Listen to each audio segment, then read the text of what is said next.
Я люблю учиться, вы поняли, то там, то там. И мне звонят друзья и говорят: слушай, там из Тибета наш русский монах приехал. Если хочешь, одно место есть на его занятии. Пятница до воскресенья. Ну, 18 тысяч надо заплатить. Ну, нашла деньги, значит, пришла. Обязательно с микрофоном. Можно я посмотрю? Вот. И я, значит, даже там помогаешь. Можно ли в него? Да. Короче, значит, чтобы побыстрее рассказать, заплатили, и в первый день занятие должно было быть до 8 вечера. И вдруг он в 6 вечера говорит: все, сегодня заканчиваем. Но у нас такая жадность в глазах появилась. Как же, 15 тысяч заплатили.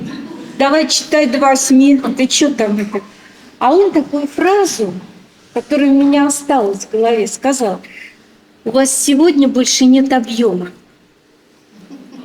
Так мне понравилось. И я теперь иногда, когда большие занятия, я говорю, чтобы был объем у вас.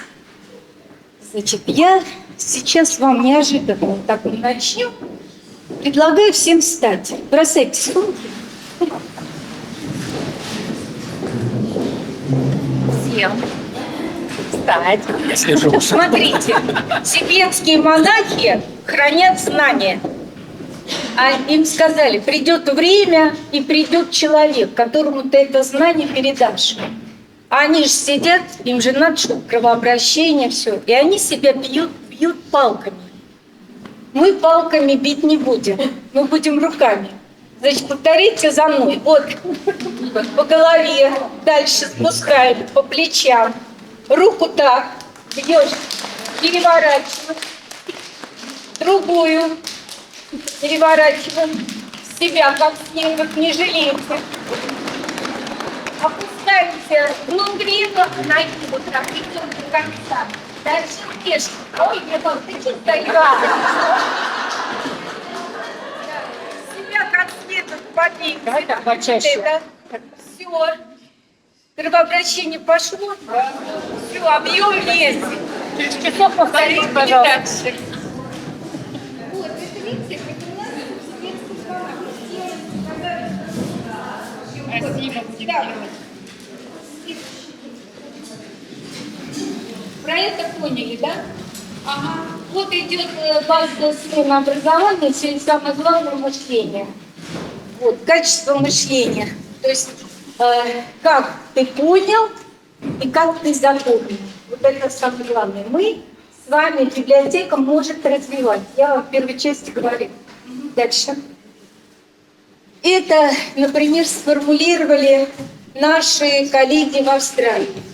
Ну, иногда фотографируют, да, вот они себе сказали, да, что это. Но я потом, вторая будет плавно перетекаться лекции, сразу скажу, что у них в Австралии много, в том числе футурологов по библиотечному делу, ну, таких вот публичных библиотек. И вот один из футурологов сказал, что будут такие ролики о библиотеке нового поколения, в культуре обмена знаниями. Библиотека превратится в генератор знаний. Библиотекам и библиотекарям предстоит выступать в качестве фильтров и навигаторов, да, как главные контентщики. И третье, библиотекари станут теми, кто будет решать проблемы, которые не смогут решить автоматизированные системы, такие как Google. То есть вот они как бы 3 вектора. Дальше. Мы сделали вектор когнитивный. И вот видите, мы девочку такую, да, с цветным творческим мозгом показали. И позиционируем, что библиотека должна стать мозгом и зоной опережающего развития современной школы. Вот смотрите, у нас где-то в среднем 1,5 миллиона учителей. Многие сдули пыль с конспекта, которую она написала 25 лет назад. И она говорит: мне лучше столько. Я давала образовательный результат, поэтому я буду так. Да? И для удвоения информации мальчик говорит, что делать, да? А она, я говорю, рельсы разобрали, и поезд ушел. Поезд ушел, и рельсы разобрали. А она все туда же, понимаете? И поэтому они позиционируют за рубежом, и мы взяли это на вооружение, что библиотекарь может быть ориентированным. И вот смотрите, 1,5 миллиона учителей, это сколько надо денег государственных вложить, чтобы их переобучить, особенно мировоззренческие. А нас-то всего 41 там, точно статистики нет, но где-то чуть больше 40 тысяч. И лучше дать опережающее образование как педагогу библиотекарю, чтобы они уже внутри педколлектива, да, влияли. Вот, дальше. Ну, вот идет смена имиджа, да, и вот когнитивная миссия современной библиотеки, да, мы пишем, да, что пиар надо развивать. Кстати, все, где я была, директора, в разных школах мира, где я была в стажировках или визиты, последний вопрос директору школы, как норматив, я сказала, одинаковые в разных концах мира. Мы сегодня говорили, да, 40% это бюджет, и мы будем добиваться, чтобы государство финансировало детские, школьные в приоритете, потому что это для детей, должны быть приоритетные. И 60%, как они говорили, ответственная собственность. Но для этого нужны резонансные проекты. Они говорили, надо входить, потому что пиар профессии библиотечной, почему необходимо проводить, почему у нас низкий имидж? Потому что нас оценивают по видимой части работы. А что видимо? Выдача, хранение. Она мне книжки дала, потом сидит, книжки читает. То есть они же не знают, как эти ресурсы, как вообще всю работу. Поэтому надо открывать себя. Через что? Через вот такие резонансные проекты. И тогда начинают люди по-другому совсем относиться к нам. Дальше. Вот этот слайд тоже. Здесь такая история. Значит, Наталья Петровна Бехтерева, вы знаете, да, известный нейробиолог. Последние 3 года своей жизни она занималась нейрофизиологией творчества. Татьяна Владимировна Черниговская, с которой я дружу, и мы переписываемся, меня пригласили в Институт мозга, который создавала Наталья Петровна, к тогдашнему директору этого института, к сыну Натальи Петровны Бехтеревой, Святославу Всеволодовичу Медведеву. И я была в кабинете Натальи Петровны, я вошла и вздрогнула, потому что огромный портрет того Бехтерева, который спал на ее дед. Вот. И была замечательная беседа. И потом Святослав Всеволодович мне подарил книгу, вот источник написан «Институт мозга 20 лет», где опубликованы тезисы не сделанного Натальей Петровной доклада на международной конференции нейробиологов, которую она готовила в 2008 году. Но она его не сделала доклад, потому что за 2 месяца до конференции она умерла. И вот один из тезисов на экране. Потому что дальше я вам просто быстро объясню. Мозг и умных, и да, миллиарды нейронов. Неважно, с каким количеством рождается, неважно, какого веса. Важна область нейронной сети, как Черниговская область. Мы, наверное, перед создателем представим нейронную сеть, чтобы вас немножко посмешить и как-то вопросы на лекциях задавали. И записка, что верите вы в Бога и что вы думаете про тонкий мир.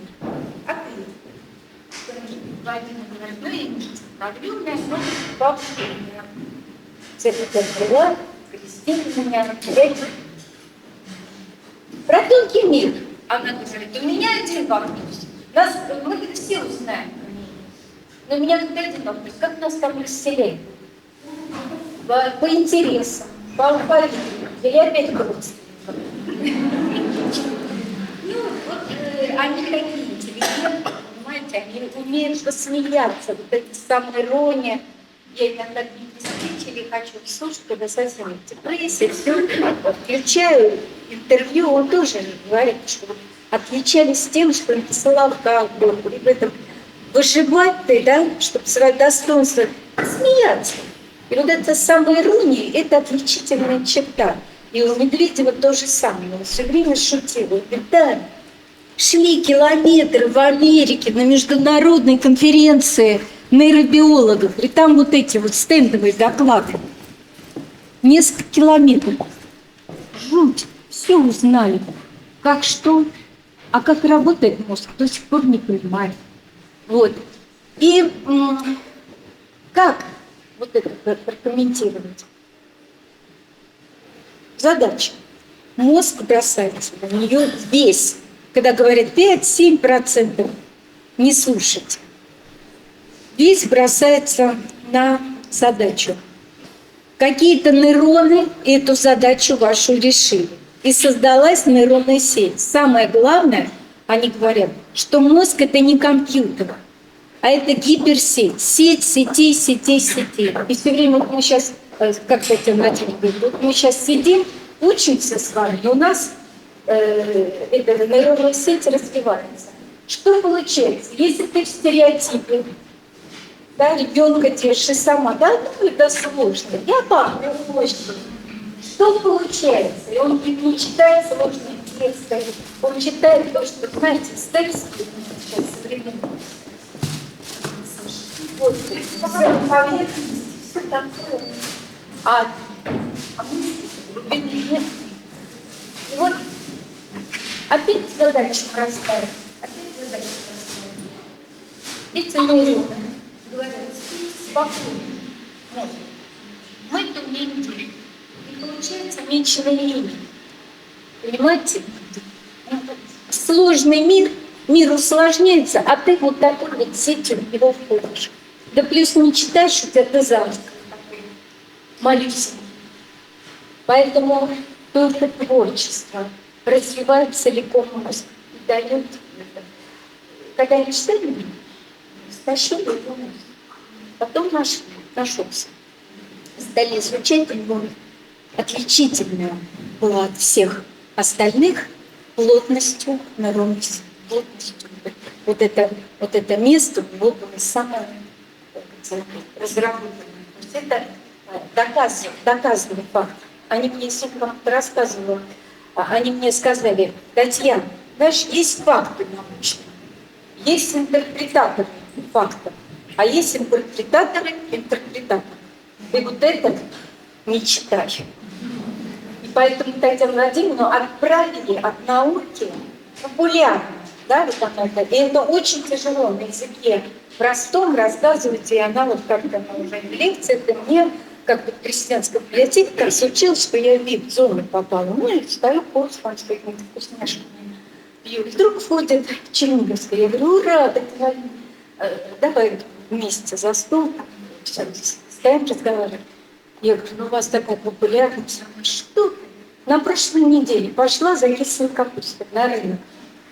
Пробую. И вдруг эта женщина говорит, вы Черниговская? Я вот обомлела. Она мне и так, и сяк, и эти сложила, значит, с собой. Потом говорит, а можно я сфотографирую с вами? Ну, говорит, никто не поверит дома. Я говорю, иду, кислая капуста и мозг. Что происходит? Вот. То есть это так вот немножко посмеяться, и поэтому когда Петровна, который занимался нейрофизиологией, да, и творчеством, очень много сейчас книг по психологии творчества, по лаборатории. Очень трудно, да, выброс идет каких-то идей. Вот это нам надо изучать. Я немножко вам расскажу об этом, да? Пошли дальше. И поэтому главное сегодня поставить мышление. Я говорю, что нам надо знать? Это тонкая, сложная работа. Немножко работы, мы не нейробиологи с вами. Но немножко об открытиях нейробиологов надо знать. Дальше. Книгу, которую я сегодня областной научной подарила, и сделаю доставку через Ольгу Михайловну бесплатно.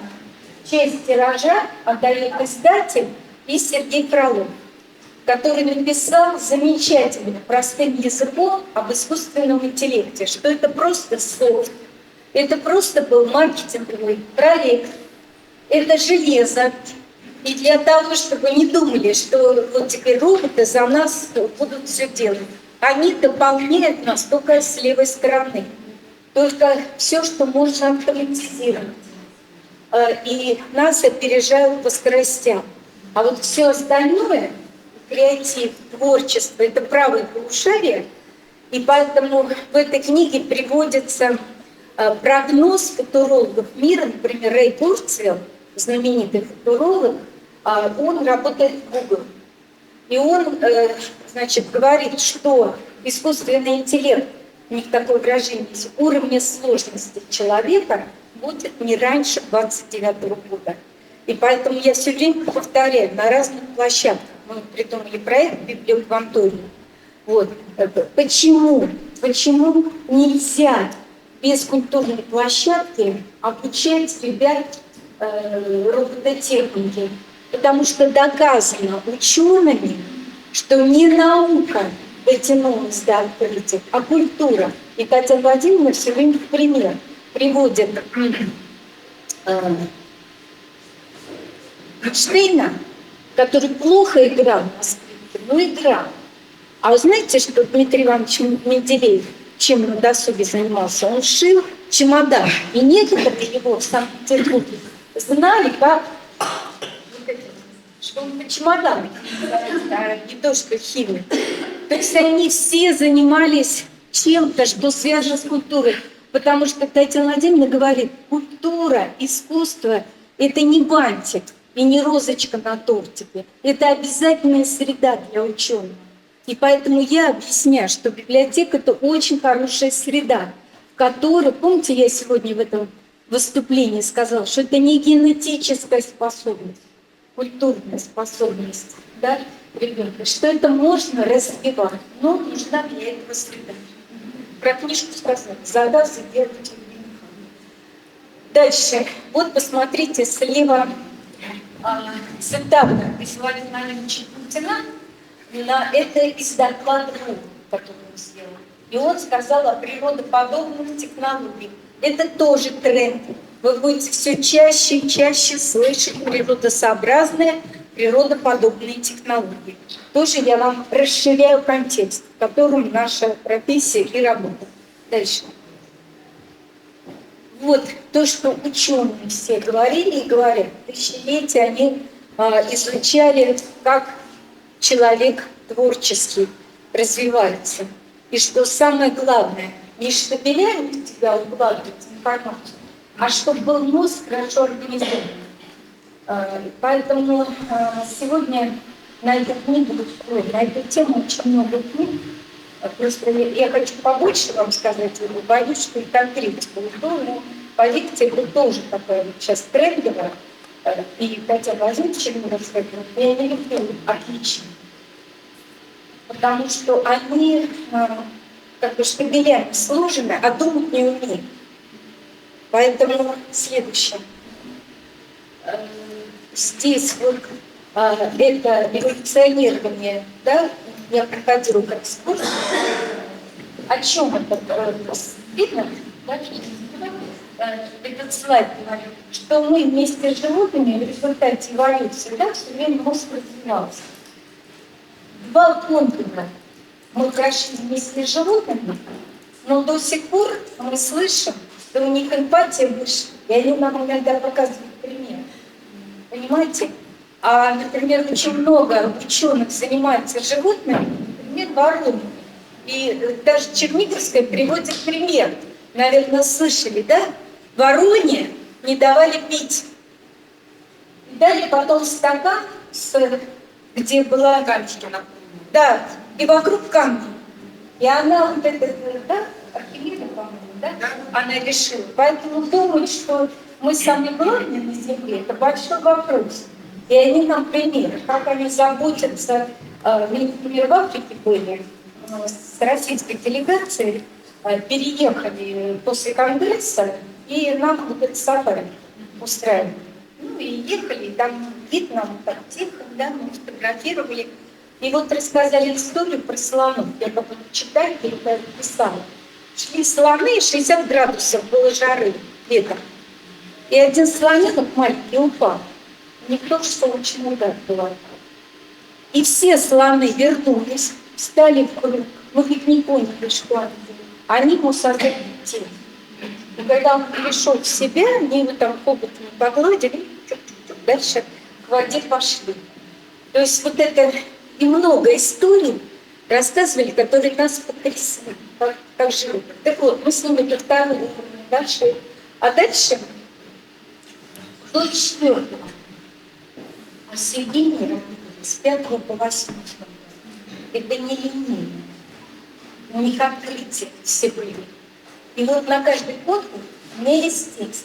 Кого заинтересует, в электронном виде сброшу Ольгу Михайловну, вы сможете подробно советую почитать, потому что вот у меня сейчас, у меня 2 дочки, у одной 3 девочки, а у другой 3 мальчика. По мальчишкам. Вот. И мне сейчас интересно, раз я эти знания получила, интересно за внуком наблюдать. Потому что каждый контур повторяется в ребенке. Что делает от 1 месяца до 2? Нам, когда ноосферный врач читал лекции, он нам задал такой вопрос. Он говорит, я вижу все женщины, наверное, матери. Мы все скивали головой. А он говорит, вас не удивляет, что из 2 капелек ребенок, вы как-то там способствовали, да и этот орган, да и этот. Природа же сама. Значит, этому вы не удивляетесь. Дальше задают вопрос. Как вы думаете, на 4-й неделе какой первый орган образуется? Кто знает? Сердце. А дальше сердце как в Солнечной системе. Вокруг него строят дом. Дальше вопрос. А чем мы решаем все задачи? А надо. То есть очень хорошие. И вот с 5 по 8 контура они на интуиции. Вот это, помните, говорят врачи? Вот. То есть, чтобы интуитивное, ассоциативное мышление развивать, надо вот прислушиваться. Но это только когда мы позитивно находимся. Когда ты в отрицательном, будет потом таблица, посмотрите, сколько герц физики уже заметили. Гнев там, еще сколько там, ну сколько герц. А доброта, все остальное, от 100 герц и выше. Поэтому куда ты приходишь, ты прям с улыбкой идешь, да? И у тебя крылья сзади. А к кому-то приходишь, и сливать начинаешь, да?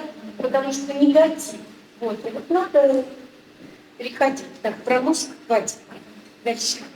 Ага. Ну, это предметность, о чем много, да, говорим. И я здесь комментирую так, что предметник открывает мир ребенка под углом своего предмета. А библиотека, помните, как Рубанин говорит, да, отражение вселенной. То есть мы целостны, мы как раз метапредметный кабинет. Дальше. Вот Юрий Васильевич Александров, тоже его представляю, советую почему-нибудь Александрова читать. Это друг, Татьяна один, это московская школа. Это институт психологии РАН. У нас есть психологический институт РАН. А есть РАН. Дальше. Здесь остановимся. Юрий Васильевич. Я его говорила на мировом форуме, который мы в 2014 году проводили. Нужен был мировой уровень. Показать зарубежным коллегам, что мы тоже в России не дураки.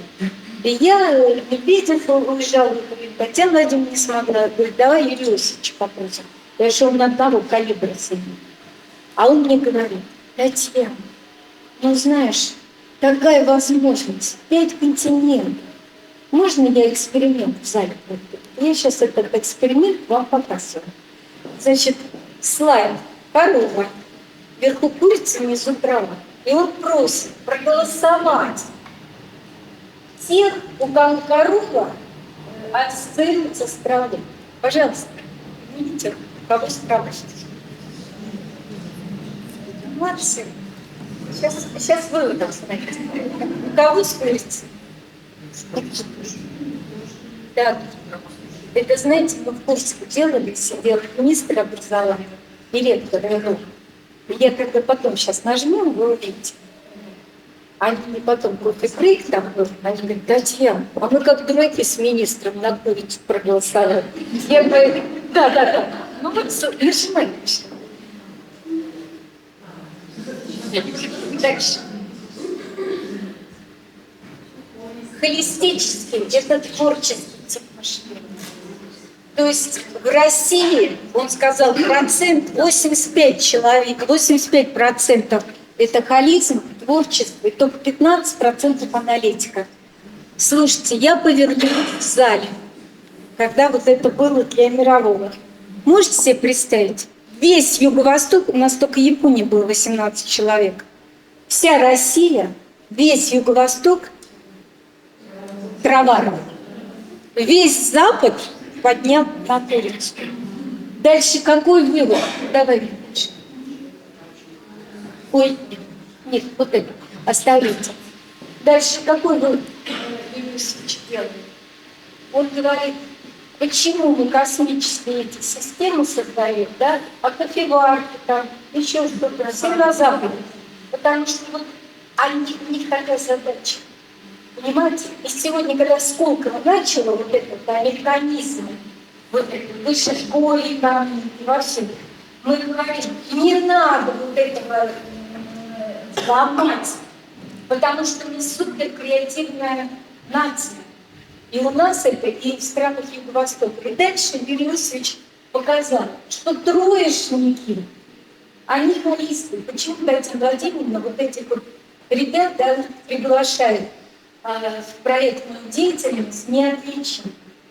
А вот таких, потому что у них вот эти тот же, я недавно книгу читала, меня заразил Татьяна, я думаю, ну прочитаю про него. Слушайте, у него, знаете, какая способность была? Он из элементов, не всех, поэтому двойка, поэтому тройка. Но он строил систему. А есть люди, которые много знают о профессии, 25 лет, и кто-то новенький приходит и прорыв делает. Потому что она сидит и копается вот в этом стереотипе. Она много чего знает, но прорвать не может. Это вот про это. Вот эта лекция, вы знаете, были синхронные переводчики. Мы взяли переводчиков из Министерства иностранных дел, из МИДа. То есть профиль. Они все ко мне во время перерыва подошли и сказали: Татьяна, у тебя доклад будет? Я говорю, да. Перешли, все дали свои электронки, мы пересылаем, мы расшифровали.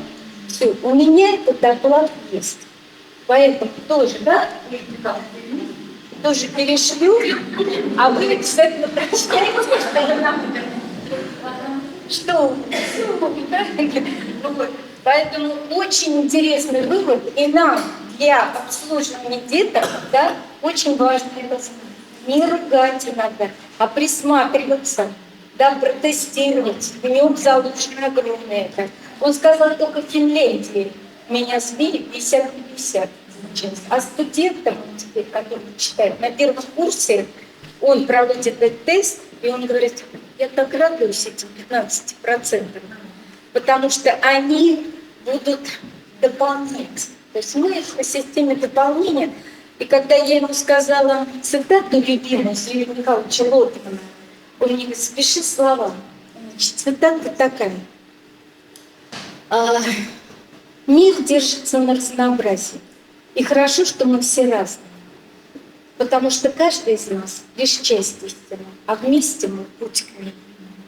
И дальше Юрий Михайлович написал, что надо с малого возраста, уже у ребенка, воспитывать культуру, принимать другого, давать другому право быть другим.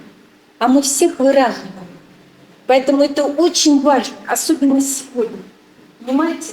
То есть, хорошо, что Африка такая, если с точки зрения того, что сегодня, да, многополярность, я вам немножко, да, политику, вот если это перенести, например, Кабинца, и последние 2 года была в заседании клуба, ругаю себя, что мало Кабинца. Кабинца была знакома. Вот, он был членом Римского клуба. И они, ученые мира, лучшие, собрались, они написали доклад. Ну, уже они не как от страны, ты уже думаешь о будущем. И они написали, что планета – это как живой организм. И если печень – это хороший орган, это не значит, что надо две печени. Вместо чего? Вместо сердца? То есть у нас все сбалансировано. И планета создана такой. И мы должны, вот, да, многополярность, вот это. То есть разнообразие – это хорошо. Это то, что дает устойчивость. Понимаете? Ну, вот это ваша душа, это как создать в образовании, да, разные, как это, посмотрите, потом отдельно не самое лучшее, да. Но мы говорим, что мы агенты перемен, и вот в развитии, особенно креативности наших детей, потому что, повторюсь, на рынке труда спрос сейчас на креатив. Дальше. И поэтому мы рассматриваем чтение как ресурс развития. С одной стороны, когнитивных способностей, с другой стороны, эмоционального интеллекта. Несколько слайдов на тему вот то, что я эксперт в группе по информационной безопасности детства. Вот вы видите, да, что сегодня, ну и недавно все мы знаем, в каком информационном потоке наши дети находятся. Дальше. Поэтому наша задача вот это создать такую информационную среду, где они будут получать объективную достоверную. Вместо, вот я некоторым директорам школы говорю, вместо того, чтобы отвлекать библиотекаря на учебники, и вообще как это, да, все так, когда еще после оптимизации объединили школу, вы лучше на курсы отправьте, да, чтобы человек узнал источники достоверные. Вот мы было с российской делегацией и пошли в информационный центр. Вы знаете, как расхватали специалистов Винити и Неона, то есть специализирование, которые, потому что к ним приходят запросы, и они знают, кто носитель этой информации. Вот что делают и многие, например, в публичных библиотеках Америки, жители рядом, им не надо приходить в библиотеку, они запрос делают. А у них уже специализировано, ты гуманитарным блоком, ты это. И эти библиотекари, допустим, житель, да, этого района пишет курсовую, там, диссертацию, там еще, да, ему на эту тему нужны источники. И вот эти источники знает библиотекарь. Вот чему нам надо учиться. А нас отвлекают на простой. Дальше. И вот здесь замечательная фраза Льва Николаевича Толстого. Мне она очень нравится, что вещественные, ты пробуешь, да, и на вкус. Ты понимаешь, что невкусные. А вот умственные часто привлекательные. Поэтому информационная безопасность, она требует выработки защитных барьеров по отношению к информации, которые деформируют духовный. Вот. И поэтому позиционируется педагог библиотекарь как агент информационной грамотности. У нас термин информационный дальше. И мы говорим, что это внутренний фильтр, это он сказал, что можно фильтровать черные списки, там все остальное, но важно внутренний фильтр, добро, зло, чтобы вот это воспитать у ребенка. И вот мы с помощью духовного нравственного воспитываем этот фильтр и развитие его информационной культуры. Как искать информацию, как ее оценивать. И вот оказывается, в развитии читательской компетенции вот это тоже заложено. Дальше. И вы видите, за 20 лет мы сформировали такую дисциплину основы информационной культуры школьников. И здесь главное, да, показано, что информационная грамотность развивается через информационное мировоззрение. Вот когда я с ребятами Артека работала, я им объясняла, зачем интернет создается, как некая интеллектуальная оболочка. Ты какие следы там оставляешь? Ты зачем? Когда ты ему объясняешь, контекст расширяешь, что в мире происходит, зачем я вам вот это, да, втюхиваю, вот это все говорю, извините за глагол. Потому что вы, опираясь на эту информацию, ты уже детям давали. И что, развивая информационное мировоззрение, посмотрите плоды наверху. Ведь самое главное, чем мы должны заниматься, мы должны ребятам помогать информационные продукты создавать. Не просто потреблять правильную информацию, а что-то создавать. И вот это как раз покрывает этот курс. И мы с 1 по 9 класс вот эти книги сделали, ну это мы. Наталья Ивановна написала со своей командой, блестящая научная школа, которая это сделала. Дальше. Как это связано? Да, и на экране вы видите знаменитый в наших профессиональных кругах да, это международное исследование по качеству понимания прочитанного для 15-летних школьников. Есть ПИРМС, это 9-10 лет, это дети, которые закончили начальную школу. И мы с детьми Сингапура занимаем много лет первое место. Через 6 лет 15-летние школьники доходят до 2-го уровня глубины. А он, видите, шанхайский положил, китайский. Они до 5-го уровня. Как дети учатся? Один из регионов провел в этом форматом тестов ПИЗа, провели исследование 1000 школ. Министр образования мне говорит, половина детей не взяли подруг. Хотя это регион недотационный, и там много проблем по чтению. Властная мне так доверительно дали информацию. То есть, понимаете, мы должны ответственно к этой теме подходить, потому что мы профессионалы в этом плане. И вот смотрите, что японские коллеги мне сказали. У них 3 авторских линии. Помнишь, мы сегодня говорили? 3 авторских линии по информационной грамотности. С 1 класса. И они сказали, смотри, критическая зона какая. В начальной школе ребенка учат читать. Потом он переходит в основную школу. И уже его все бросают. Потому что уроки литературы и русского – это не про чтение, это про другое. Родители тоже в это время. Ну, буквы-то складывают, значит, умеют читать. Его бросают. И самая критическая зона – это 5-6 класс. Скажите, пожалуйста, у нас есть фонды для них? А это малые формы должны быть. Это должно поддерживающее. В австралийской школе педагоги-библиотекари преподают чтение даже 11 классу, которые готовят работу в институты, и они приходят, и они говорят, мы за индивидуальное консультирование двойную цену получаем. У них на несколько месяцев вперед расписаны консультации, потому что их обучили психологии, педагогики чтения, и они детям вот это вот разъясняют. А у нас должны быть в 5-6 класс, раз это критическая зона, это малые формы, это научно-популярная литература, это рассказы, это журналы, это все. Вот на это надо обращать внимание. И вот ПИЗа, посмотрите внимательно. Япония, Китай, 15-й год, 27 место, 18 первое. И я поехала за военной тайной в Шанхай, через международную организацию попала, чтобы понять, как они прыгают вот такой, потому что мы там 47-е, 42-е, 32-е место занимали. Во всех странах Европы был виза-шок. По промтайм и по главному каналу Великобритании министр образования выступил от имени королевской семьи и правительства. Нация в опасности. Наши дети заняли 20 место. У нас никакого виза-шока не было.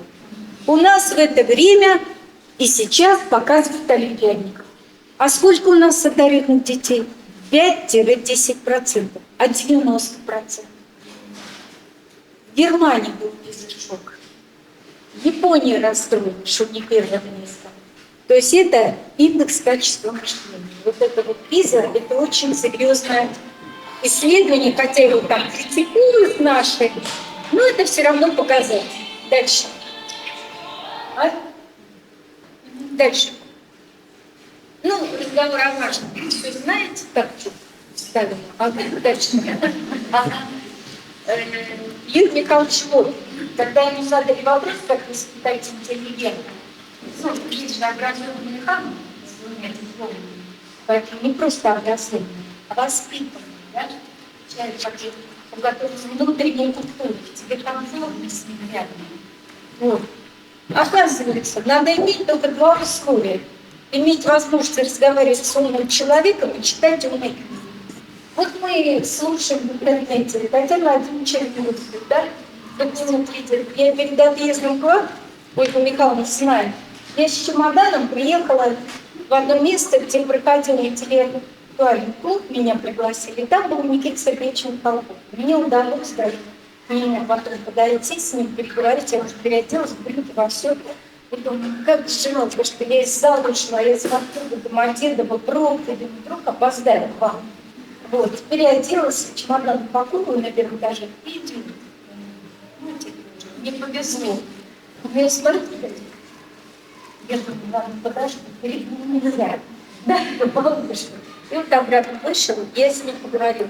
Ребят, да мурашек, как он выступает. Как он об образовании и о том, как мы книжная культура, в том числе чтение, как значит, это пропускать. Поэтому вот это вот святая практика. Кстати, когда перед руководителем выступаю, я вот это показываю и говорю, кто у нас самый умный человек и может порекомендовать? То есть я использую наш язык. Пошли дальше. Ну, Мария Цветаева, да, чтение вот это. Мне нравится он Гёте, то, что он 80 лет сказал, всю жизнь учился читать, и до сих пор не могу сказать, что я этим овладела. Кстати, Гёте, да, 82 года. Он, кстати, его переодевали в другое платье, в Узбекистане. Переодевали его в другое платье, это было тело юноши, и он был глухом. То есть он дает токсины, вот это, потому что в 40 чем-то лет он смог изучить всю свою эндокринную систему, ребят, конец 18 века, и вылечить себя. И главное, что посмотрите, как он, вот его сравнивали там, Михаил Зощенко, возвращенная молодость, читайте, если в депрессии, меня вытащило это. Потому что Зощенко был неврастенником, как он себя называл, и умирал. И думает, как же психическая энергия творческая, другие руководились, ну как они управлялись. И он стал изучать, значит, биографии великих людей и разделил их на две группы. На тех, кто до 40 дожил с небольшим, и кто до 80. Вот туда Гёте попал, Толстой.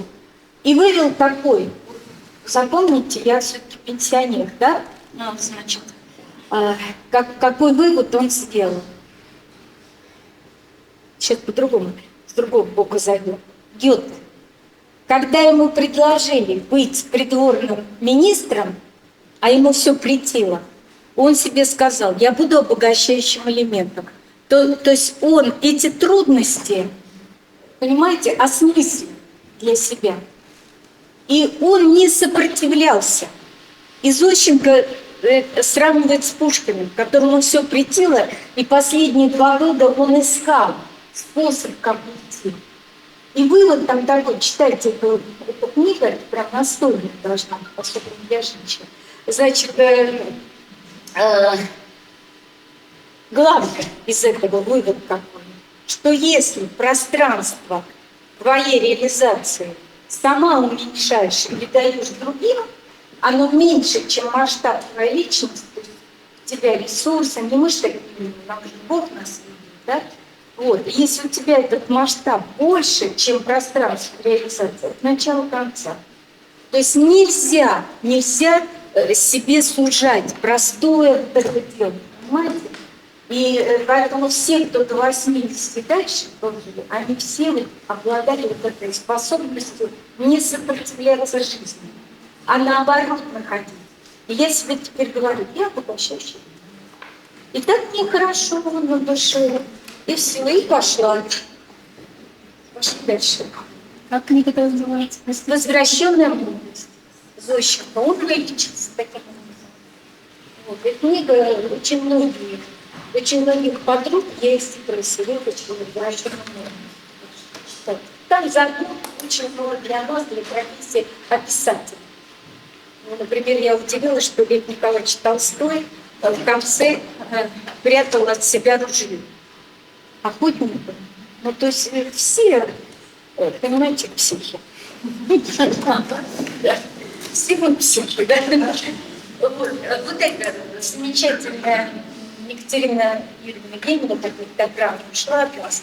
Это мой большой друг, тоже учитель была, руководитель иностранки. Впервые от России она была вице-президентом ИФЛА. А ИФЛА это что? Это Международная федерация библиотечных ассоциаций. То есть в мире чуть больше миллиона библиотек, они все объединены в национальные ассоциации, как у нас РБА, и они все входят, да, вот в эту ИФЛА. И вот впервые от России Екатерина Юрьевна была вице-президентом, потому что она блестящий английский, и она вообще звезда. Вот. И вот посмотрите, что она написала, да, вы уже прочитали, да, что, как она росла, что вторым, если не первым хлебом были книги. То есть я росла в такой семье, простой, да, в 52 году родилась. Да, через 7 лет после войны, как президент, все так вот. Вот, и мы же росли бедно очень. Но родители все время нам учитесь, учитесь нам с братом. И иногда не колбасу, а хлеб, покупали книги. И поэтому вот Таня Бокова написала, вот, читающую маму, я не могу без слез это стихотворение читать, оно будет потом. Потому что я вспоминаю, как мама. Она говорит, Таня, я под немцем была, мама рано умерла от рака. Я поднимала всех, на валенок на всех накладала, училась, чтобы мы так не смеялись. Я говорю, иди, да, мама дошла. А мама было всего 5 классов. Но все читали, понимаете, и она, я помню, руководитель чтения, инженер на заводе, где мама работала. Я теперь понимаю, что это руководство чтения было, понимаете? И она иногда плакала над книгами, все время давай. То есть, представляете, какая тяга у наших родителей была, и какую среду они создавали. А сегодня бытовухи, если Институт детской физиологии, видите, проверил детей 6-7 лет, у которых плохо развитая речь, и замерили, какой запас словарный у их мам. Оказалось 600 слов. При Норде 2,5-3,5 тысячи. У Пушкина 44 тысячи. Ну, у нас где-то 1010-12. А у них 600 слов. Вот, дальше. И поэтому мы, учитывая все, сочинили вот такой проект, который я вас призываю, да, читающая мама, первый шаг был, а потом, значит, читающая школа, а сейчас читающая Россия, воспитание детей. Дальше. Вот вы видите ключевые задачи проекта, как создать инфраструктуру для того, чтобы разные группы читательского сообщества, что необходимо непрерывное профессиональное развитие и трансляция эффективного опыта. Вы знаете, я на разных площадках бываю, да, и с администрацией президента много работала. И вот что получается? За чтение в России первые лица за инновационных практик, вот я сегодня, да? Вот. Научная школа есть. Почему у нас кризис чтения? Потому что разобщен. В школе отдельно словесники, отдельно библиотеки. В библиотечном сообществе отдельно минкультовские, отдельно. Ваш регион я просто аплодирую, что вы с детскими вместе, и что директора между собой, да, что вы дружите, все. Значит, этот процесс пойдет. Поэтому сегодня это главная проблема разобщенности. И мы придумали вот этот проект «Читающая школа», который интегрирует все. И на научной основе мы его выстраиваем. И почему так много книг, да, информационно-методических проектов. И мы поэтому даже проводили такие конференции «5 шагов к читающей школе». Даже у нас есть, называется, дорожная карта. Вот, но вы видите, тут и читающий мама, читающая семья, и читательская среда внутри, вокруг, ну, как мы говорим, умная среда внутри, умная вокруг. И читающий учитель, потому что я советы по чтению провожу, редакторским ухом слышу, когда собираются наши педагоги, их бытовую речь. Я потом на одном из заседаний, как тоже визитов было много, раздалась. Они мне 3 дня, значит, по WhatsApp, я говорю, только не звоните, потому что я не беру это. По WhatsApp. И вот они мне, значит, пишут 3 дня. А я им сказала, у вас должна быть профессиональная потребность читать.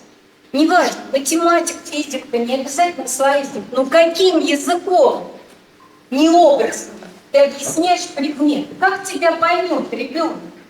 И я привела пример, как я училась в школе, и учительница истории Казалана приходила в 9 классе и нам говорит, вы что, эту статью в новом мире не читали? Стыдно, а еще не закрыли когда Твардовского, да, я еще училась, когда был новый мир. Или учительница по математике в 6 классе ко мне подошла и приходила на урок, заразила меня Николаем Ивановичем Лобачевским, как он открыл внутреннюю сумму углов треугольника 180 градусов, 2 параллельно не пресекутся. Он же открыл. Не Евклида, вот это постулат Евклида. Очень многие математики свою жизнь на это положили.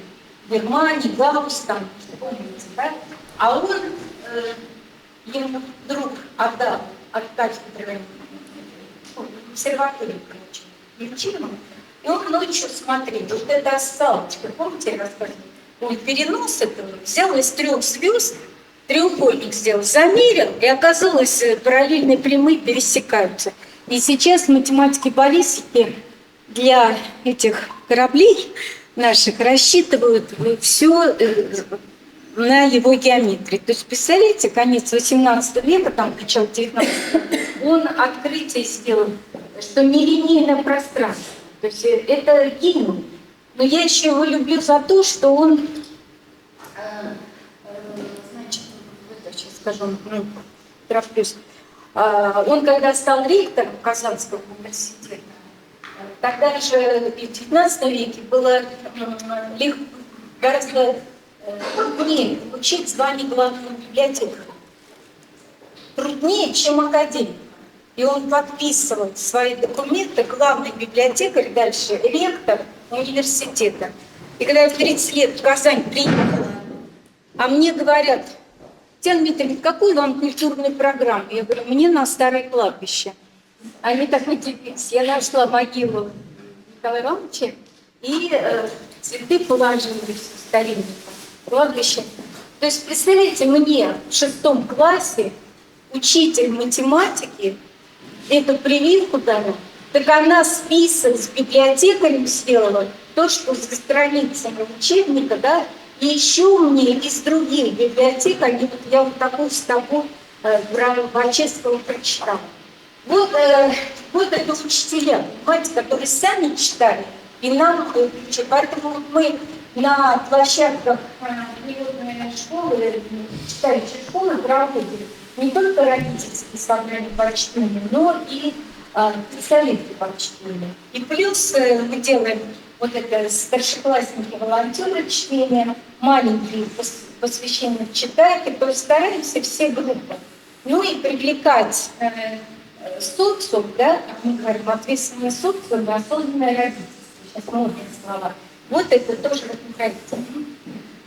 Вот. Сейчас в Пизе ввели вот такой резильентность. Это несмотря на то, что у тебя семья небогатая, да, и ты живешь в каком-нибудь там сельском районе, ты поверь барьер. Все равно мы должны в социальном институте ему предоставить возможности иметь, да, такие же возможности, как у детей в этих мегаполисах, да, и вот. То есть это вот резильентность. Дальше. Мы изучили очень много читательских клубов, и Света Петровна Чединова, которая одна из лучших специалистов в РГТБ, она много лет работает, мы с ней дружим, и мы вот сделали для развития нации читателей в разных странах мира исследования стратегии. Вот. И в этой книге целый год писали, в этой книге мы изучили практики, вот вы сегодня рекламу включали, вот это QR-код, с помощью которого вы можете в атлас практик пойти. Здесь в атлас практик 50 практик ваших коллег детского дошкольного, семейному по детскому чтению и 5 практик зарубежных, которые мы с Петровной писали и с другими специалистами. И там вот очень модные читательские клубы, как клубы смысла. Да? То есть это вот сейчас разворачивается во многих странах, вот это на базе библиотеки. Ну, это продолжение, да, там, как мы использовали опыт, и особенно в школах Шанхая, вот это группа читающих мам. Вот, здесь весь алгоритм, и вы можете потом эту презентацию взять, как готовиться к открытию. Алгоритм работы, да, и родительское собрание, и как заинтересованных мам, планирование. Вот видите, вверху опираться на добро сердца. Это детская литература. Татьяна Николаевна перед вами поступала. Сейчас они дополнительный тираж. Она мне вчера сказала, директор издательства, что так Жукова сделала? За 3 дня весь тираж продали. Добро сердца. Ну, где-то я планировала, и сделали заказ, и даже мне одну книжку не оставили. Да, это первое, то, что мы издавали. А дальше мы отдали детской литературе, потому что они эти факторы. А сейчас, знаете, правда, миллион штрафов. Вот. Но я в электронном виде могу вам эту книгу прислать. Я когда Ольга Михайловна пришла, значит, ну дальше. И вот читающая мама, читающая школа, читающая страна, развивали. Вот цели, задачи проекта. Если вам придется проектировать, на какой-то грант писать, директору школы или там муниципалам, можете вот это брать, да, уже сформулировано. Здесь останавливаемся. Ой, а можно следующий? Вот с этого начнем. Это я военную тайну, поехала изучать Китай. Пробралась в шанхайскую школу.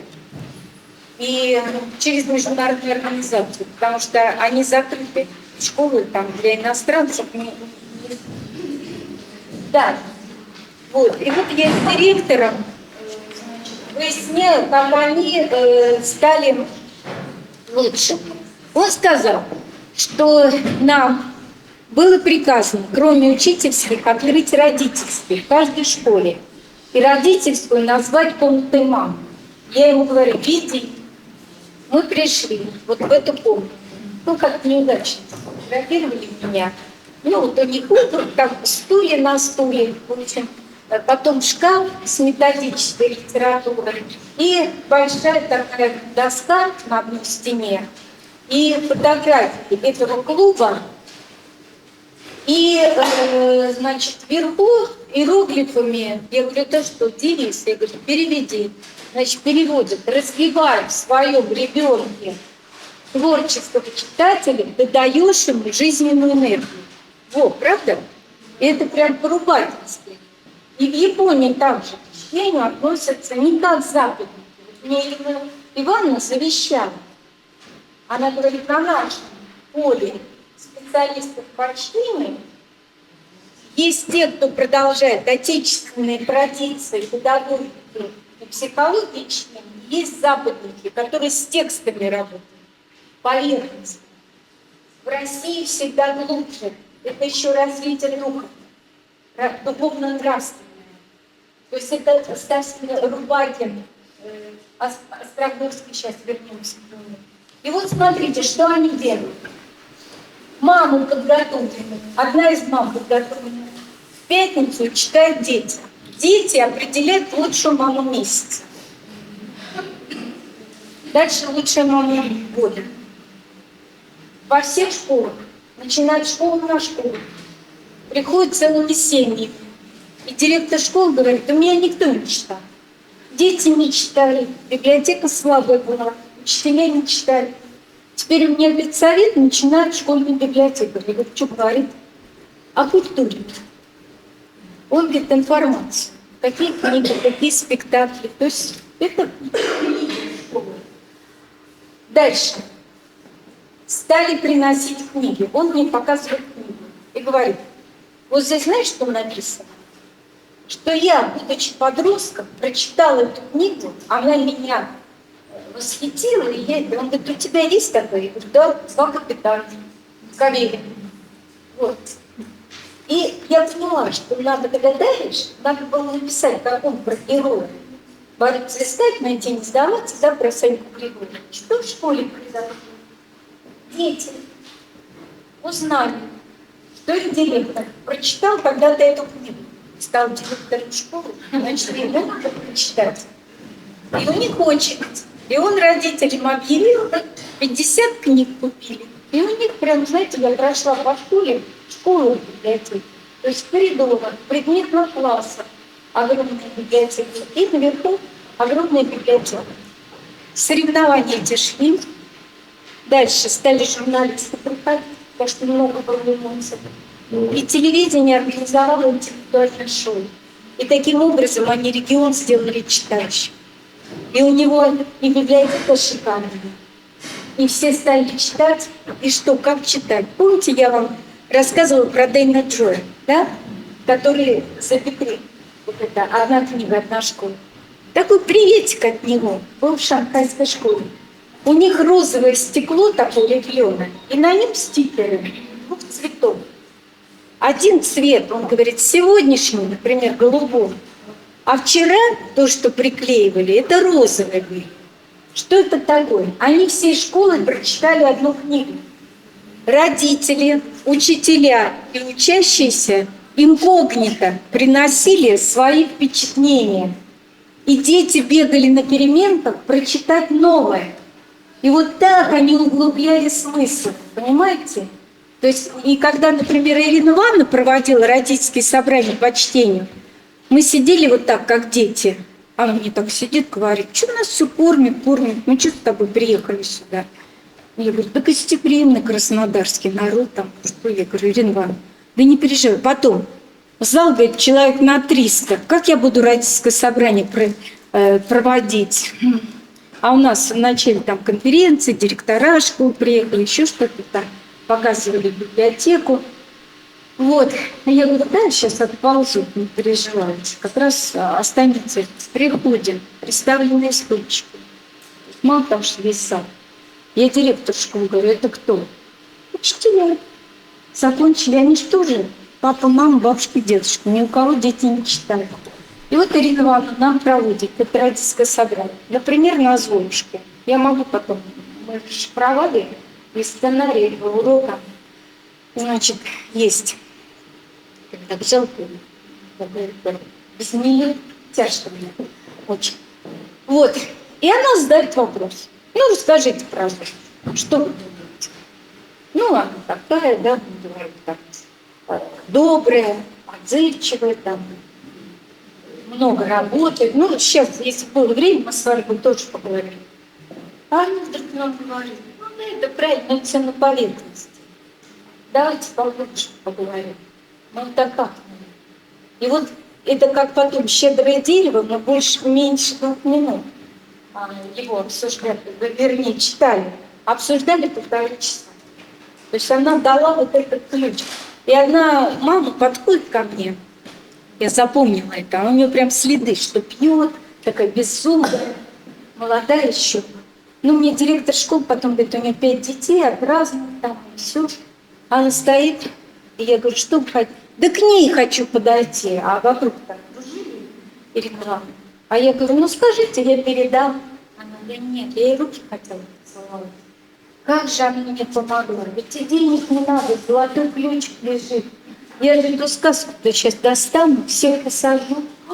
ой, как вы мне помогли. Я думаю, боже мой, как помните, парень-то, что если получилось. И вот если до такой мамы мы доскучались, то, боже мой, понимаете, какая эффективная.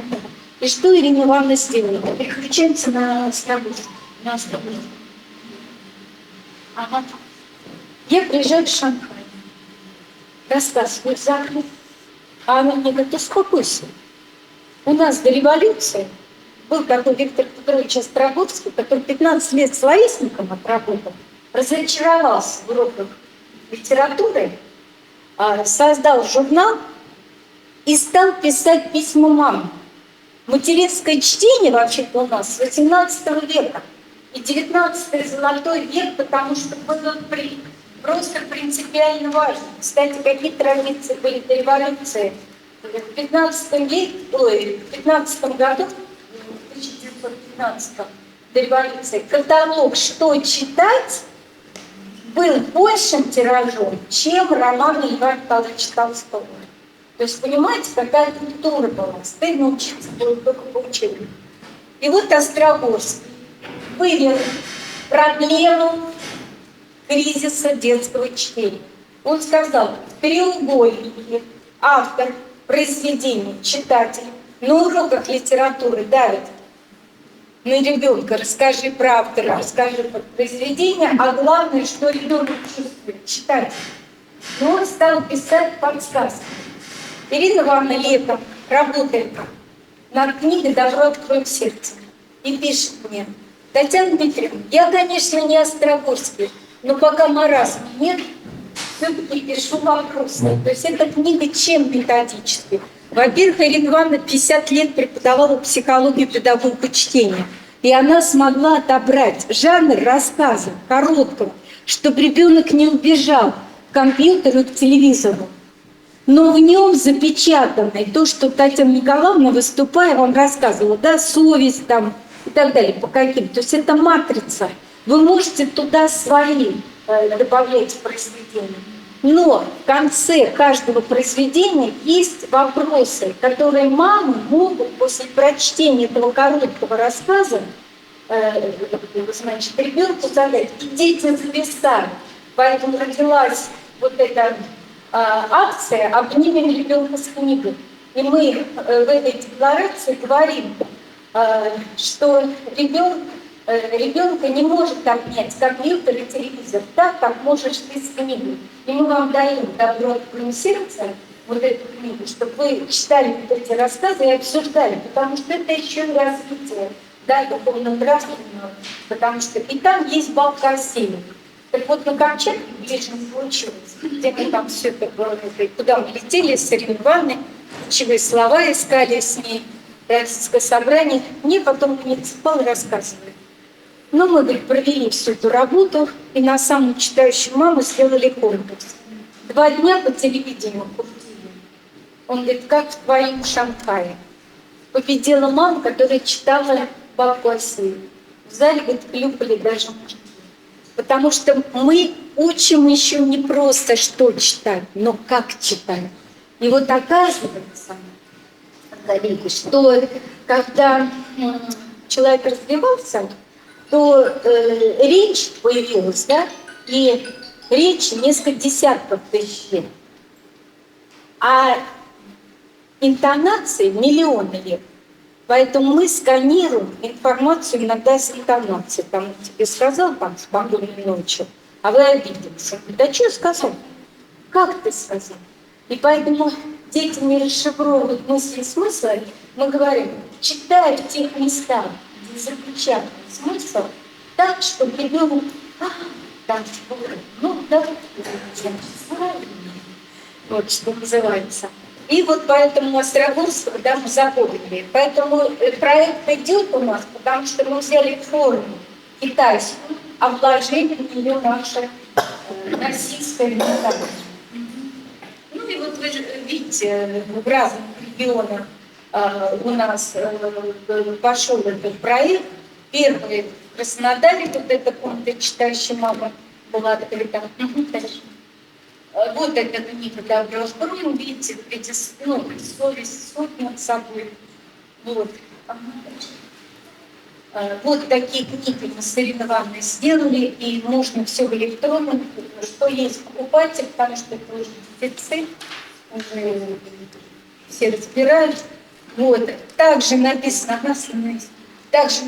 родом из военного детства, потому что Ирина Ивановна включила те рассказы, которые писались военными корреспондентами, только что вернувшимся с фронта. Не в 50-е годы вспоминания, а вот пока у него горячее сердце было. А дальше Ирина Ивановна сделала вопросы к этим рассказам. И поэтому вам это хорошее методическое подспорье тоже эта книга. Вот Татьяна Викторовна Бокова, которая в администрации президента работала, моя подруга, нам очень помогала. И у нее умерла мама, мы сидели с ней в кафе, вспоминали своих мам. Я ей рассказывала о нашем проекте «Читающая мама». На утро она сидит на коллегии, и у них по электронке сбрасывает это стихотворение. Но под впечатлением, да, потому что это мама нет, и все, как наша мама. Вот это и многие клубы читающих мам выходят, да, и у них прям как речевка, знаешь, по куплету. И я, когда читаю, я плакать. Да, мы сегодня начали плакать в школе, вот, потому что вот это, да, я на коленках у нее сидеть могла часами. За это чтение вдвоем признательна я маме. Она дарила мне любовь, прижав меня руками. Я вслушиваюсь вновь и вновь, любимый голос мамы. Я помню тот волшебный звук, исполненный покоя. В хроноте черных букв рождался мир героев. Он наши души тормошил сюжетами истории, и мы смеялись от души и плакали от боли. И было ясно, хочешь стать успешным великим, читать должно быть, как дышать, ведь жизнь пуста без книги. И эта память детских лет во мне живет и прямо, ведь мой читательский билет не выписала мама. Очень это стихотворение, правда? Она же сочинила, Таня сочинила книгу библиотекаря, которая мне всем нравится. Но я все время знаю, что мама иногда экономила, но книжки нам не покупала. Поэтому нам надо это называть наша российская. Ну вот издание, да, и сегодня бесплатно, там реклама очень вас прошу, на эти деньги не подписывать, потому что мы там тиражи упали своим коллегам. Расскажите. Я директорам, что ли, не рабочий день. Вот библиотека. И развивать свою профессиональную, да, компетенцию, и потом это реализовывать в своей работе с детьми, с учителями. Очень жалко, что тиражи упали, меня это расстраивает. И надо, несмотря ни на что, сейчас пробиваться, как-то добиваться, чтобы тиражи не были. А второе, что я на эту тему хочу следующий. Вот вы меня написали много, но главное, что есть моя электронка и мой телефон. То есть вы можете мне и в WhatsApp писать, и на электронку. Второе, про подписку, про все, я хочу сказать, что журнал «Школьной библиотеки» – это печатный орган ассоциации. Поэтому это ваша трибуна, это ваша защита. Пишите, пожалуйста, свои работы, свои вопросы. Журнал – это ваш, понимаете? Мы его делаем вместе с вами. Поэтому у вас замечательный опыт, замечательная библиотека. Я еще в августе услышала, с Ольгой Михайловной мы дружим, ее вся Россия любит, ее коллеги в других регионах. Давайте мы тоже прям сделаем в объективе региона, да, ваша республика, сделаем опыт. Вот, все,